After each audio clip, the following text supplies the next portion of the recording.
Hello, everyone. My name is Joyce, and I'm a biological science major, and I'm here to present my hypothesis: zinc supplementation prevents severe symptomatic COVID-19. As of March 2020, from World Info, coronavirus cases have reached 4.7 million, and among these are 6 million deaths. This might seem like numbers to you, but to me, this is a lot, and I'm here to tell you why.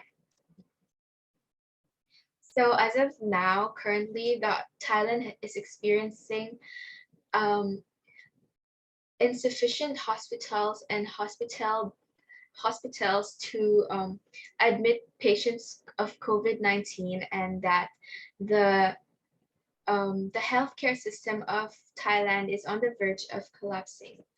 Because of this, current research trends have switched to strengthening the immune system with the aim of reducing COVID-19 symptom severity to reduce hospitalization rates and maybe reduce the death rates.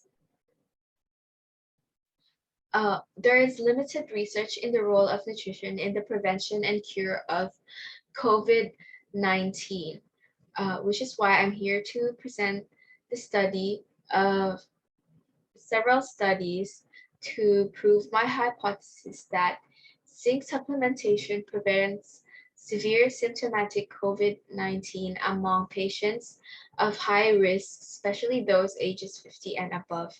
And I am here to raise awareness so that all of you can do your job or do your step in helping to fight this pandemic. So before this presentation, I have selected 3 papers that supported my hypothesis, and I've filtered them with the following selection criteria: relatedness to the hypothesis, recentness of publication date, and reliability of publisher. Through this, I hope to find a paper of high quality and a believable paper that is valid so that I can convince you to support my hypothesis. After that, I would analyze this paper and form a conclusion that will prove or disprove my hypothesis. For the first paper, the title is Assessment of the Role of Zinc in the Prevention of COVID-19 Infection and Mortality, a retrospective study in the Asian and European population. This paper was published recently on March 2021. This paper is a retrospective cohort design with the exposure of zinc deficiency, and the outcome is COVID-19.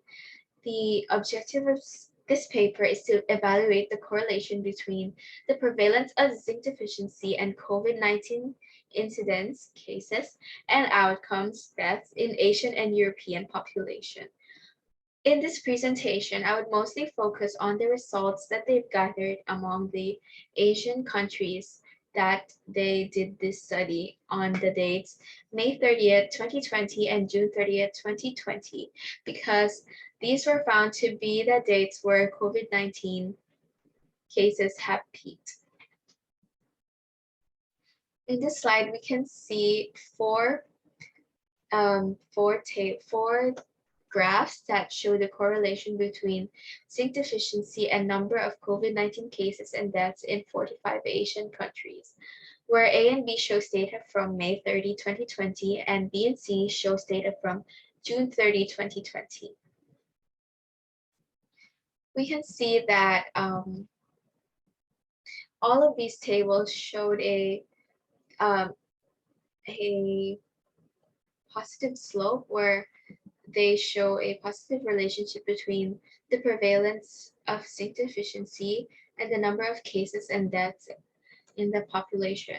However, we can see that only the tables A and C have showed a significant p-value less than the alpha value of 0.05 and show a positive correlation, meaning that the prevalence of zinc deficiency is positively correlated to the cases per 1 million population. And this data was found to be significant due to its p-value. In conclusion, there is a positive correlation between the high prevalence of zinc deficiency and COVID-19 cases per million population in the Asian countries. So we move on to paper 2, which is titled A Case Control Study for the Effectiveness of Oral Zinc in the Mitigation and Prevention and Mitigation of COVID-19. This paper was published last December 2021. The type of study used in this paper is a case control study where the exposure is zinc and the cases is people with COVID-19 while the control is people without COVID-19. The objective of this paper is to evaluate the prophylactic effects of oral supplementation with zinc in outpatients in a community where COVID-19 was circulating and prevalent. In this study, 200 participants were enrolled of ages 50 to 84 years old.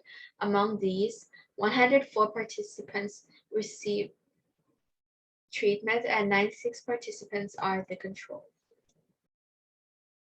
So among the 104 participants, they were either distributed among people taking 10 milligrams, 25 milligrams, and 50 milligrams of zinc, and then these participants were then monitored throughout the study. In this table, we can see that most of the p-values are insignificant. Most of the p-values are more than 0.05, meaning that the participants are not statistically the same, or they are statistically different, with the exceptions of some, which is the COPD having 0.033 p-value. COPD is chronic obstructive pulmonary disease, and they found that the treatment group has more numbers of participants with COPD. This puts the treatment group in disadvantage since COPD is part of the comorbidities of COVID-19. Another significant p-value is the age, which is 0.003, less than the alpha value. And they found that the ages of the participants among the treatment and the control group are statistically different, with the mean values of the treatment group being 74 and the control group being 71. So the treatment group is obviously older. This also puts the treatment group in disadvantage since age is part of the comorbidities, or if you're older, you're more likely to develop severe symptomatic COVID-19. Nonetheless, another p-value that's significant is 0.015, or the symptomatic COVID-19. Those in the control group seems to have more numbers of participants that develop symptomatic COVID-19. From this slide, we can conclude that despite the control group despite some of the minor differences such as COPD and ages that puts the treatment group in disadvantage, the control group still showed significantly more participants with symptomatic COVID-19. Here we can see that the control group have a steeper slope, meaning that they have higher predicted probability of developing symptomatic COVID-19 based on comorbidities compared to the treatment group. In conclusion, zinc supplementation lowers the probability of developing symptomatic COVID-19 even when controlled for comorbidities. Next, we move on to the last paper, which is paper 3, a pilot double-blind safety and feasibility randomized controlled trial of high-dose intravenous zinc in hospitalized COVID-19 patients, which was published last January 2021. This is an experimental design where the experimental group are patients with high-dose intravenous zinc treatment, and the control group are patients with saline solution treatments. The objective of this paper is to evaluate the safety, feasibility, and the biological effects of administering high-dose intravenous zinc to patients with COVID-19, where 33 hospitalized participants with COVID-19 and requiring oxygen support, 18 of these are from the placebo group and 15 of these are from the experimental group. And then throughout the study, they administer either high-dose intravenous zinc or saline solution for 7 days or until the patients are discharged from the hospital or until they die. Then serum trace meta-analysis were carried out to identify zinc level and then observe their COVID-19 symptoms, specifically if they need oxygen support or not. From A and B, we can see that the effects of high-dose intravenous zinc on zinc deficiency levels. Since these are patients from the hospital, most of them are already participating in other experimental designs. So some of these patients are unavailable for zinc serum level tracing, and so there's two graphs. The A are those number of patients that are inconsistent, and then B, which are the number of patients that consistently had their zinc serum levels measured. And despite this, both the graphs A and B showed a consistent increase in the zinc serum level until they reached normal serum zinc range at day 6.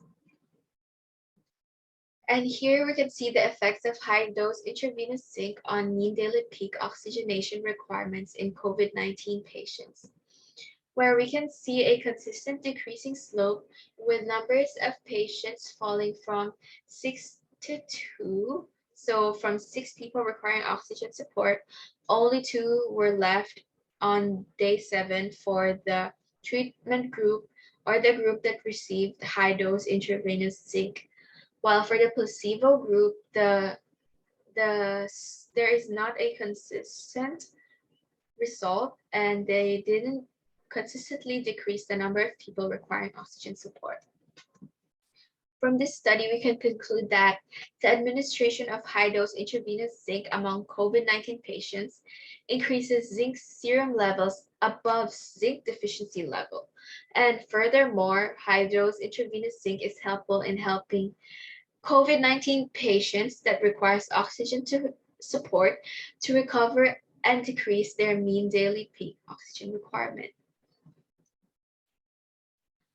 To conclude this presentation, all the studies supported my hypothesis that zinc supplementation prevents severe symptomatic COVID-19, since all of the data that I have presented show that zinc supplementation may have the ability to prevent severe symptomatic COVID-19 and control the severity of COVID-19 symptoms. Once again, my name is Joyce, and I believe that the key in ending this pandemic is by taking our individual initiative steps in strengthening our own immune system to be able to build a strong and better immune system against COVID-19. So if I were you, I would start taking zinc supplementations now. And thank you for listening to my presentation, and stay safe. So for your information, these are my references. Thank you.